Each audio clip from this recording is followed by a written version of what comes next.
और ये जो गोवर्धन महाराज हैं, ये गोवर्धन महाराज कौन हैं?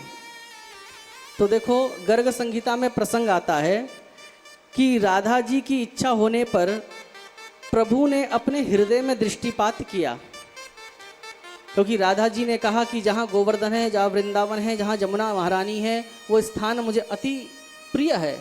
तो भगवान ने राधा जी की इच्छा होने पर अपने हृदय में दृष्टिपात किया और उनके हृदय से एक दिव्य तेज निकला है। ये गोलोक धाम की लीला है।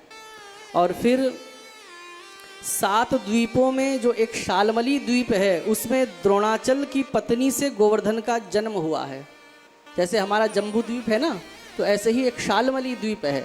तो शालमली द्वीप में जो द्रोणाचल हैं, उनकी पत्नी के गर्भ से गोवर्धन जी महाराज का जन्म हुआ है।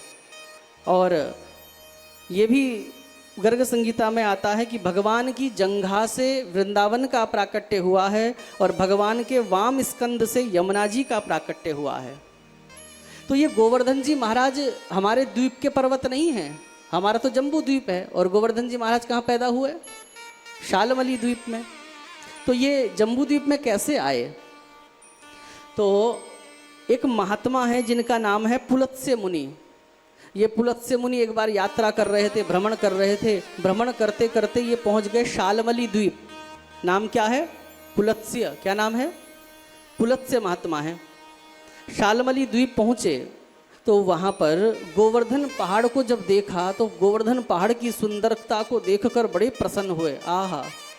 और मन में सोचने लगे कि काश ये गोवर्धन पर्वत अगर हमारे यहाँ होता, क्योंकि ये काशी के ब्राह्मण थे। तो मन आया कि इस गोवर्धन पर्वत को मैं काशी लेके जाऊंगा और जहाँ पर बैठकर हम इनकी कंदराओं में बैठकर भगवान का भजन करेंगे, यजन करेंगे, पूजन करेंगे। तो पुलत्स्य मुनि ने द्रोणाचल को कहा कि हे द्रोणाचल, तुम्हारा पुत्र गोवर्धन मुझे चाहिए, मुझे काशी लेके जाना है। अपना बेटा कोई ऐसे ही दे देगा क्या? पुत्र मोह। तो द्रोणाचार्य जी महाराज बड़े दुखी हुए, लेकिन मन ही मन सोचने लगे कि अगर मना कर दूंगा तो कहीं ये ऋषि शाप ना मुझे दे दे। इसलिए कह दिया कि आप जाकर मेरे पुत्र से पूछ लो, गोवर्धन से, अगर वो जाना चाहे तो मुझे कोई आपत्ति नहीं है।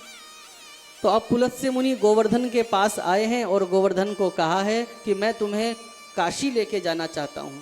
अब अपना घर छोड़ के कौन जाना चाहेगा, लेकिन इनको भी शाप का भय लगा। तो गोवर्धन जी ने कहा कि ठीक है, आप मुझे लेके जाइए, लेकिन मैं, अगर आप मुझे जहाँ एक बार रख देंगे फिर मैं दोबारा उठूँगा नहीं। ठीक है, कोई बात नहीं। तो गोवर्धन जी महाराज को उठाया पुलत्स्य मुनि ने और शालमली द्वीप से लेकर आ रहे हैं। और मार्ग में पड़ा ब्रजमंडल, और जब ब्रजमंडल आया तो ब्रजमंडल को देखकर गोवर्धन जी महाराज को अपनी पूर्व स्मृति हो गई, क्योंकि ये गोवर्धन जी महाराज तो गोलोक के पर्वत हैं, गोलोक धाम के पर्वत हैं। तो इनको स्मरण हो गया कि ये तो वो ब्रजभूमि है जहाँ पर भगवान श्री कृष्ण का अवतरण होने वाला है, जहाँ पर राधा कृष्ण सुंदर सुंदर लीलाएं करेंगे, मुझ में भगवान गाय चराएंगे, हाँ, जलपान करेंगे, गोचारण लीला करेंगे।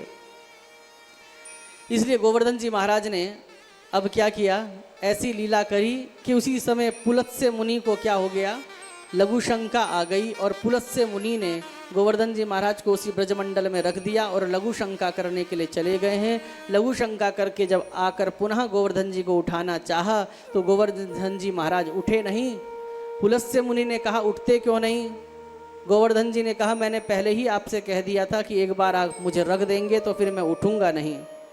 और पुलत्स्य मुनि का गोवर्धन को न ले जाने का जब संकल्प पूरा नहीं हुआ तो पुलत्स्य मुनि को क्या आ गया, क्रोध आ गया। और क्रोध में पुलत्स्य मुनि ने गोवर्धन जी महाराज को शाप दे दिया।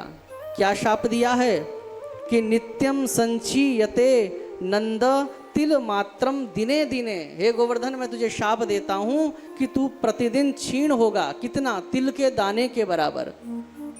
और वो शाप आज भी काम कर रहा है। इसलिए गोवर्धन जी महाराज तिल के दाने के बराबर प्रतिदिन घटते हैं। इसलिए जब हमारे उत्तराखंड के लोग गोवर्धन जाते हैं तो हम उनको जब परिक्रमा कराते हैं रिक्शा में बैठाकर, तो वो हमें कहते हैं कि हमें तो गोवर्धन तो पहाड़ तो दिख ही नहीं रहा। अब उनको यहाँ के पहाड़ों की देखने की आदत। फिर उन्होंने बीच बीच में रिक्शा से जहाँ पर दिखते हैं तो रिक्शा रोक कर दिखाना पड़ता है कि ये देखो पहाड़, बहुत ज़्यादा ऊंचाई नहीं है। तिल मात्र रोज घटते हैं।